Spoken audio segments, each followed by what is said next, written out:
not taking any calories at all. I'm taking just water and sugarless drinks and rehydration salts. Why? Because I've had enough. I've been running around prisons after my son and sometimes my daughter for 10 years now. I've had enough. And if I let the Egyptian authorities get away with keeping Alaa in prison, now that he has finished a completely unfair sentence, then he'll never come out. I cannot face years more of this. He has to come out now. And the British authorities have to do something about it because Alaa is a dual citizen. Yes. It's their responsibility, and Egypt is not an enemy country. I mean, it's not like Iran or whatever. It's a friendly country, a country that is allied to the British. What is the British government saying to you? What has David Lammy said so far? Because I know you're going to meet him later on this week, aren't you? Yes, I should meet him next Wednesday. I will then have been almost 2 months on hunger strike. He's been giving me reassurances that this is top priority, that they're discussing it with their Egyptian counterparts. But I've been hearing reassurances like these I heard reassurances like these for 2 years from the Conservative government. I expected something different from Mr. Lammy. First, because he is a minister who is here to stay, unlike the previous government. Everyone knew they were going away, so the Egyptians didn't have to take them seriously. And also, when Mr. Lammy was shadow foreign secretary, he made a number of statements about Alaa's case, and he said that there were measures the British government could take. So now that he's foreign secretary, I expect him to implement some of those measures. Do you think on Wednesday when you meet him, he will give you more assurances, or do you think he'll give you more cast iron action?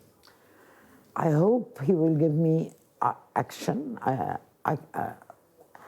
because we are all running out of time. I mean, I've already been on this strike for 60 days. I'm still functioning semi-normally, but I cannot expect that to last. I don't want to have my health collapse or to die.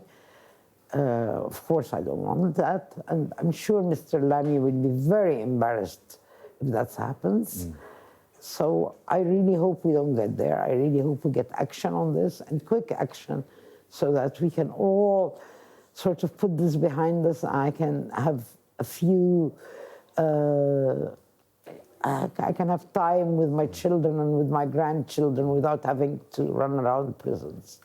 Laila, I mean, it's a difficult thing to do at any point, of course, a hunger strike. You're in your late 60s. We can see how it's taking its toll. How are you feeling physically? I've lost a lot of weight. My daughters say I'm much slower doing things.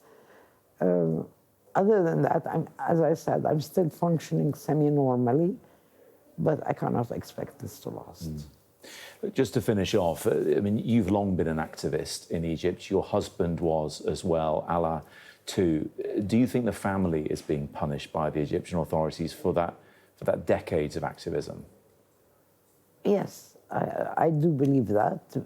Everyone who had anything to do with the revolution of 2011 is being punished by the Egyptian authorities. The Arab Spring, as it was called. Yes, the Arab Spring. Everyone is being punished if they can get hold of them, if they can punish them. Particularly those who have not broken down, those who are still, maintaining a kind of opposition to the authorities. So yes, of course. But on the other hand, the Egyptian authorities do back down. They do let people go. They do,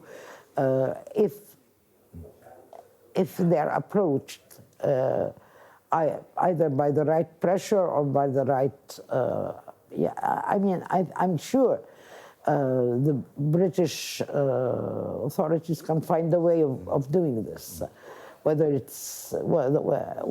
by asking a favor from friends or by pressuring them, Yes. because there are a lot of things at stake between them, whatever. Yeah.